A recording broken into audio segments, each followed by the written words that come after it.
Do I have Sit down. Do I have the same rights? You want me to hold you in contempt? Sit down. In that blue chair. Do I have the Sit down! there? One more time. Sit down.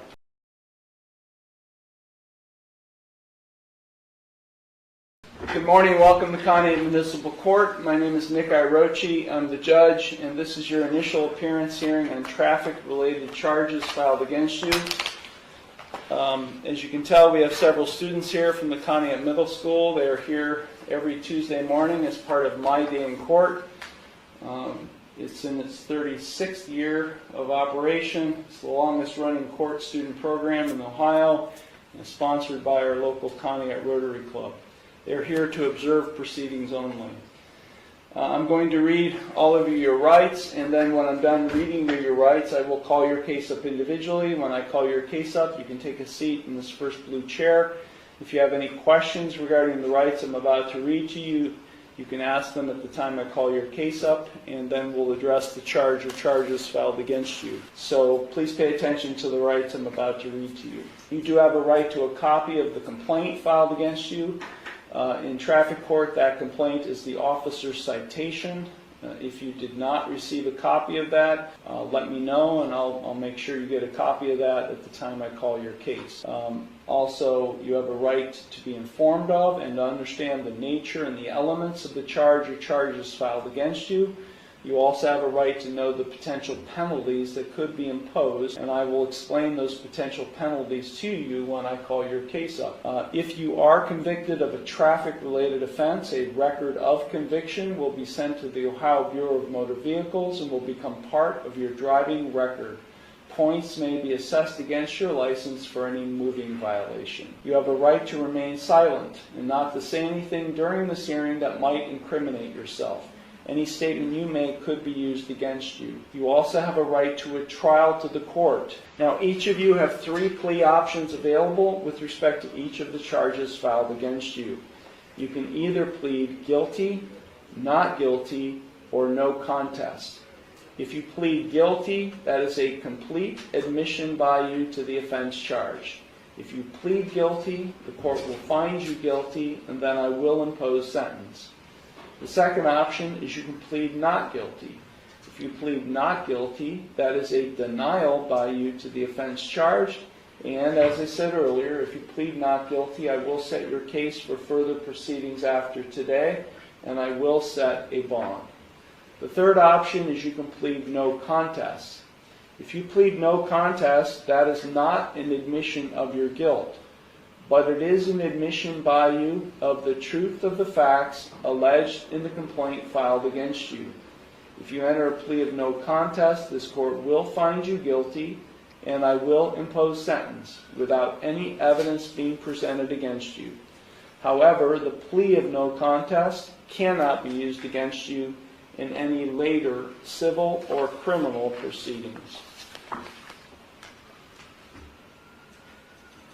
Court is now calling City of Conneaut versus Amber McHenry, case number 24 TRD 819. Ma'am. I'm sorry. I'm just trying to get my stuff situated so it's ready here.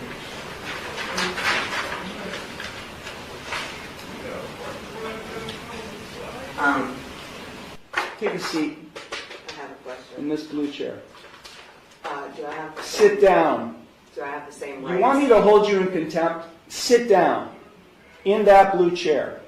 Do I have the Sit down! there? One more time. Sit down.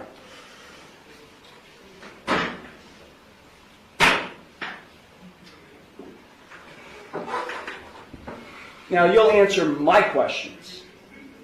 Got it? Did you understand all of the rights and plea options that I explained to you? No, I do not understand. Okay. Then I will enter no plea to the charges filed against you. Well, let me just explain to you. You are charged, and I do have a signature on the citation which shows you've been served. You are charged with 1 count of no operator's license, a minor misdemeanor subject to a maximum fine of $150 plus court costs. You also are charged with 1 count of expired plates, also a minor misdemeanor, subject to a maximum fine of $150 in court costs. I will enter no plea to these charges against you. You already have a pending. You already have a pending. I object. What do you object, ma'am? Because I did not enter that plea. Okay, so you tell me how you would like to plead: guilty, not guilty, or no contest. I'm not. First, I have to correct the standing, which is I am not the ens legis non deger. I am the authorized agent to the decedent estate. I am coming in here as the settlor, and I want to settle this case.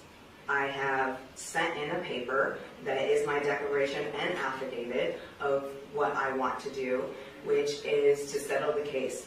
I am willing to surrender the person to the court for mutual consideration. I do not want to continue doing this.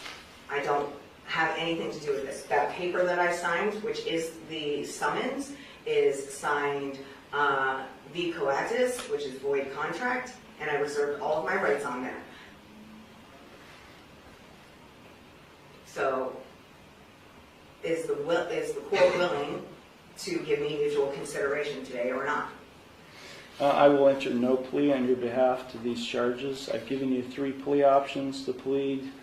No, Would you I do not recognize anyone in this court. Okay, well, I don't recognize you or the bailiff or anybody else in this court. I do not understand. I will set this case for a bench trial, and we'll get this set. I have the right to a trial by jury. Okay, no you don't, not in this case. Yes. Now these are not jailable offenses, ma'am. You don't have a right to a trial by jury in this case. You already have a jury trial scheduled in another case, but then because you're facing jail time in that case. But in this case, you're not facing jail time, only a fine and court costs. Anything that is above $25 in a court of law has the right to a jury by trial, which is involuntary. Can't be violated, basically, is what it means. So, I have the right to a jury by trial. No, you don't. Of my peers. No, you don't. Yeah. We're going to set it for trial, and you're going to go to the clerk's window, and they're going to give you a trial date. Okay? So... then I'm just going to surrender the person to the court, because I'm not coming back. I don't know what that means. You do know what that means. I don't know what that means. I am not the ens legis non deger. I told you I that. don't know what that means either, ma'am. I've been practicing law for 36 years, and what you've just said to me has no meaning to me whatsoever. So, well, great. Yeah. So ma'am, if you don't leave the courtroom, and if you don't go to the clerk's window to get a trial date, I'll have you arrested and hold you in contempt of court. With what contract?